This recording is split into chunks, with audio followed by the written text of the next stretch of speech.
আকাশবাণী কলকাতা। স্থানীয় সংবাদ পড়ছি ধৃতি সেন শর্মা। খিদিরপুর বাজারে বিধ্বংসী অগ্নিকাণ্ডে দমকলের বিরুদ্ধে ওঠা গাফিলতির অভিযোগ খারিজ করে দিয়েছেন দমকল মন্ত্রী সুজিত বসু। বিধানসভায় আজ এক বিবৃতিতে তিনি জানান, অগ্নিকাণ্ডের খবর পাওয়ার পরই দমকলের 3টি ইঞ্জিন ঘটনাস্থলে পাঠানো হয়, পরে যায় আরও কয়েকটি গাড়ি। ভোর 6টার মধ্যে তিনি নিজেও ঘটনাস্থলে পৌঁছন বলে দমকল মন্ত্রী জানান। মুখ্যমন্ত্রীও পরে ঘটনাস্থল পরিদর্শন করেছেন। তবে ঘটনার গুরুত্ব বুঝে দ্রুত অগ্নি নির্বাপন শুরু হলেও আদিগঙ্গা থেকে জলের পাম্প চালানোর প্রক্রিয়া কিছুটা দেরি হয়েছিল, সে কথা দমকল মন্ত্রী স্বীকার করে নেন। এদিকে বিজেপি খিদিরপুর বাজারে অগ্নিকাণ্ডকে ম্যানমেড বলে অভিযোগ করেছে।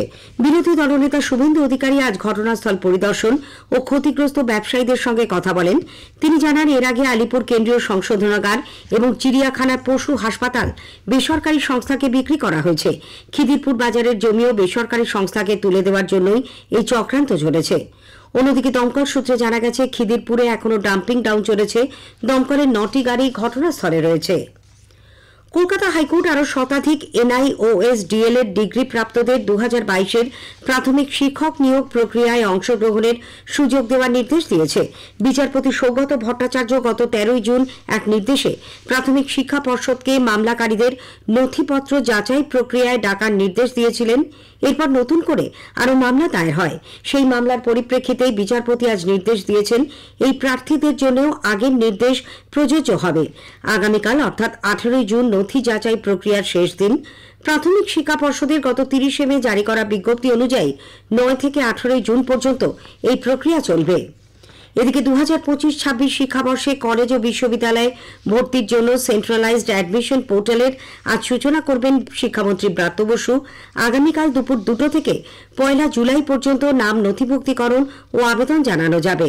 কলেজ ও বিশ্ববিদ্যালয়ে স্নাতক স্তরের প্রথম সেমিস্টারের ক্লাস শুরু হবে 1 আগস্ট।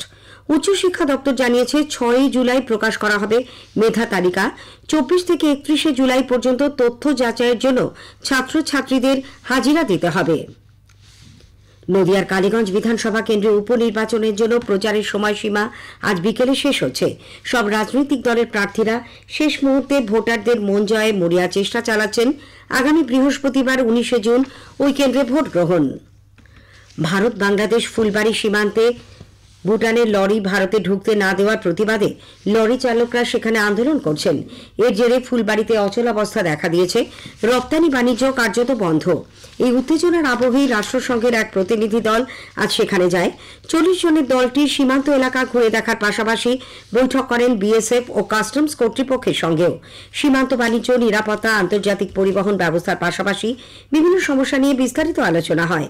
ফুলবাড়ির বর্তমান পরিস্থিতির প্রেক্ষিতে রাষ্ট্রসংঘের এক প্রতিনিধি দলের এই সফর বিশেষ তাৎপর্যপূর্ণ বলে মনে করা হচ্ছে। দক্ষিণ পশ্চিম মৌসুমী বায়ু আজ রাজ্যের বাকি অংশে প্রবেশ করেছে। আলিপুর আবহাওয়া দপ্তরের অধিকর্তা ডক্টর হাবিবুর রহমান বিশ্বাস আকাশবাণীকে একথা জানান। আজ আমাদের পশ্চিমবঙ্গের উত্তরবঙ্গের জেলাগুলোতে যে পোর্শনটুকু বাকি ছিল আমাদের সাউথ ওয়েস্ট মনসুন প্রবেশ করার, উত্তরবঙ্গের সব জেলাতে পুরোটা হয়ে গেছে। আর আজকে দক্ষিণবঙ্গের সমস্ত জেলাতেই দক্ষিণ পশ্চিম মৌসুমী বায়ু আমাদের রাজ্যে প্রবেশ করেছে। এই হিসাবে আজকে 17 তারিখ পশ্চিমবঙ্গের সমস্ত জেলাতেই দক্ষিণ পশ্চিম মৌসুমী বায়ু প্রবেশ করে গেছে। এদিকে দক্ষিণ পশ্চিম বাংলাদেশ ও সংলগ্ন গাঙ্গেয় পশ্চিমবঙ্গের নিম্নচাপের প্রভাবে রাজ্যের বেশ কিছু জেলায় আজ ভারী থেকে অতি ভারী বৃষ্টির পূর্বাভাস দিয়েছে আলিপুর আবহাওয়া দপ্তর। মৎস্যজীবীদের সমুদ্রে পাড়ি দিতে নিষেধ করা হয়েছে আজও। কলকাতা ও সংলগ্ন জেলাগুলিতে গতরাত থেকেই শুরু হয়েছে বৃষ্টি। আজও সকাল থেকে দফায় দফায় বৃষ্টির জেরে তাপমাত্রা বেশ কিছুটা কমেছে। মৎস্যজীবীদের জালে ধরা পড়তে শুরু করেছে জলের রূপলি শস্য ইলিশ। গত 14 জুন মধ্যরাত থেকে শুরু হয়েছিল সামুদ্রিক মাছ শিকার। গতকাল থেকে সুন্দরবনের নামখানা ঘাটে ফিরতে শুরু করে ইলিশ ভর্তি ট্রলার। প্রায় 25টি ট্রলার ইলিশ নিয়ে ঘাটে ফিরেছে। প্রথম দিনেই সুন্দরবনে 600 থেকে 800 গ্রাম ওজনের প্রায় 30 টন ইলিশ মিলেছে। বর্ষা প্রবেশের আগেই কলকাতা পুরসভা শহরের বিপজ্জনক বাড়িগুলি চিহ্নিত করার সিদ্ধান্ত নিয়েছে। বউবাজারে সম্প্রতি বাড়ি ভেঙে পড়ার মৃত্যুর ঘটনার প্রেক্ষিতে এই উদ্যোগ। পুরসভা সূত্রে জানা গেছে, পুর কমিশনার ধবল জৈন নতুন করে সমীক্ষা চালিয়ে শহরের বিপজ্জনক বাড়িগুলির তালিকা তৈরির নির্দেশ দিয়েছেন বিল্ডিং বিভাগকে। সেই তালিকা তৈরি হলে সংশ্লিষ্ট বিভাগের আধিকারিকরা বাড়িগুলি পরিদর্শন করে উপযুক্ত ব্যবস্থা নেবেন। সাইবার জালিয়াতি মামলায় এনফোর্সমেন্ট নির্দেশালয় ইডি আজ শিলিগুড়ি শহরের বিভিন্ন এলাকায় তল্লাশি চালাচ্ছে। 5, 8, 9 ও 33 নম্বর ওয়ার্ডে অন্তত 6টি জায়গায় এই অভিযান চলেছে। প্রধানমন্ত্রী নরেন্দ্র মোদীর দূরদর্শী নেতৃত্বে 2014 থেকে 2025-এর মধ্যে ভারতের স্বাস্থ্য ব্যবস্থার আমূল পরিবর্তন হয়েছে।